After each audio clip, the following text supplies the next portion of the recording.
Action is powerful. You can never know until you're in it. That's the best place to think from.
Action is powerful.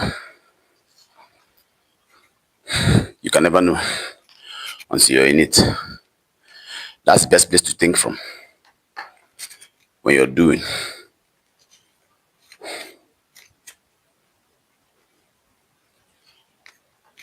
If you have something you're supposed to work on, a book you're supposed to write, a business idea you're supposed to launch, and you're in the planning phase, let's try something different. Stop planning. Let's go to execution this morning.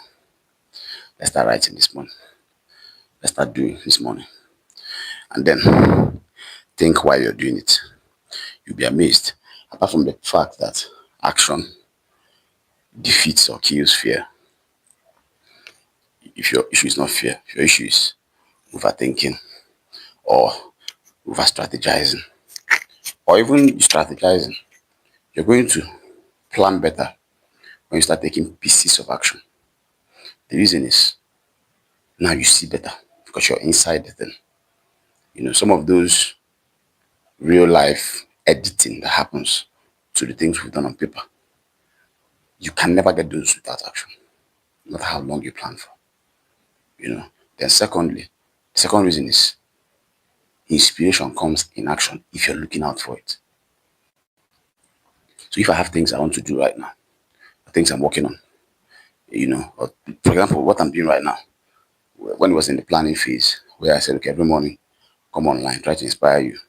Wake up in the morning, you see me, I'm having the workout session. And then you start something you like, something you decided you would do, whether it's sit-ups, whether it's mountain climbers, whatever it is, jogging, alongside myself, and we do it together as partners. There are a couple of other things. But then while I was on the ground, because I was now searching for answers because I know what action can do. Started getting inspiration, started getting messaging, started getting. So the same way, when you attack what you're supposed to do, what you plan to do with action, you'll be surprised. Especially while you're searching for it, you're to find answers, inspiration, and really find inspiration to it. Especially if you're an entrepreneur, if you're somebody who decides when they eat, if you're somebody whose job it is to feed themselves. You're the one who decides when you earn anything. If you're in that category of humans, you don't work a 9 to 5.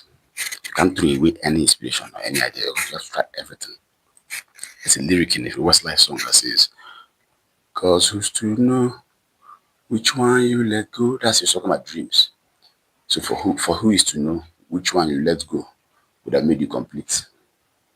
So he was saying, try every dream, try every instruction that comes to your mind, try all of it. That's God talking to you.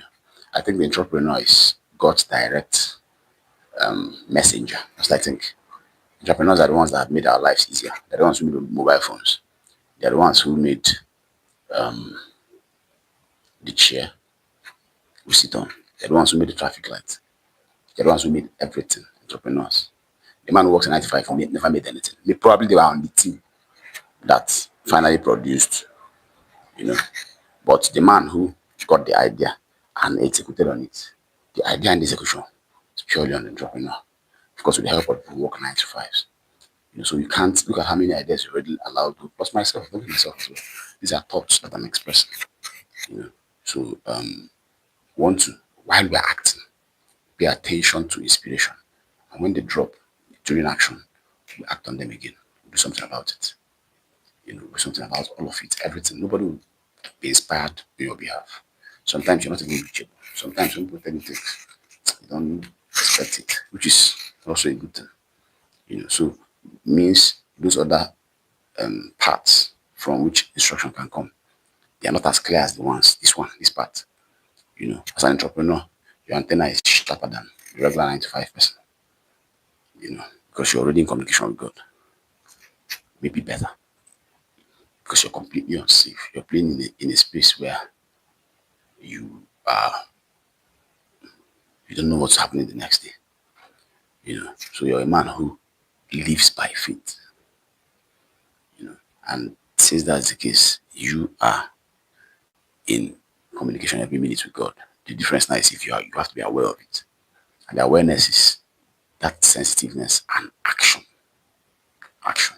So you're already doing action, you're paying attention to see what comes to your mind. And it comes to your mind, you act on it again. You have a beautiful year.